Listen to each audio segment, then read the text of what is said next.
Сәлеметсіңдер ме балалар? Қазір қазақ тілі пәні. Бүгінгі сабақтың тақырыбы бастауыш. Оқу мақсаты мәтін мазмұны бойынша сұрақтар құрастыру, мәтін мазмұны бойынша сұрақтарға жауап беру, сөйлемнің тұрлаулы мүшесі бастауышты ажырату. Оқушылар, оқулығымыздағы 99 беттегі бірінші тапсырмаға назар аударайық. Мәтінді оқы. Киіз үй тарихымыздағы ең алғашқы сәулеттік құрылыс. Көшіп қонуға ыңғайлы. Киіз үйдің жалпы салмағы жиһаздармен қосқанда 300-400 келіге жуық. Кереге, уық, шаңырақ, сықырлауық киіз үйдің негізгі бөлшектері. Кереге киіз үйдің негізгі қаңқасы болып есептеледі. Ол талдан, қайыңнан жасалады. Оқушылар, мәтін мазмұны бойынша сұрақтарға жауап берейік. Ата-бабамыз неліктен киіз үйді пайдаланған? Дұрыс айтасыздар балалар. Ата-бабамыз киіз үй көшіп қонуға ыңғайлы болғандықтан киіз үйді пайдаланған.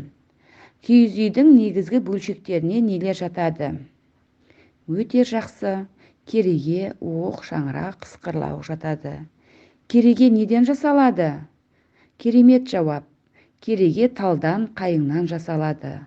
Оқушылар, дәптерлерімізге киіз үйдің негізгі бөлшектерін жазып алайық. Екінші тапсырма бойынша берілген сөйлемдерді көшіріп жазасыздар.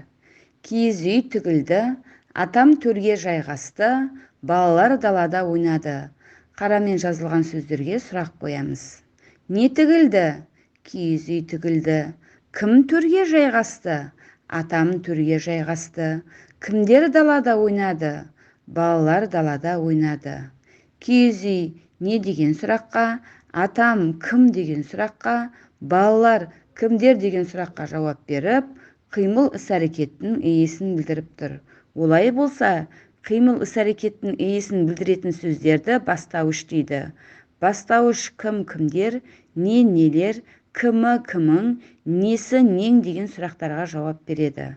Мысалы, ауылдан әкесі келді. Бұл жерде бастауыш әкесі. Ауылдан кімі келді? Әкесі келді. Үшінші тапсырмада нақыл сөздерді көркем етіп көшіріп жазасыздар. Нақыл сөздердің мағынасын қалай түсінесіздер? Дұрыс айтасыздар.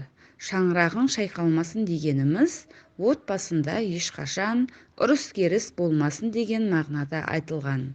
Алғашқы сөйлемді сөйлем мүшесіне талдаңыздар. Дұрыс балалар, нең шайқалмасын?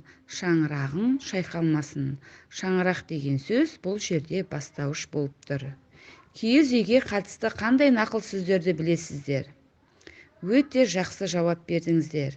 Шаңырағың биік болсын, керегең кең болсын деген нақыл сөздер бар екен. Келесі тапсырмамыз адасқан сөздер ойыны. Яғни бұл тапсырманы өзіндік жұмыс ретінде орындайсыңдар. Сөздерді орнына қойып, бастауышты табамыз.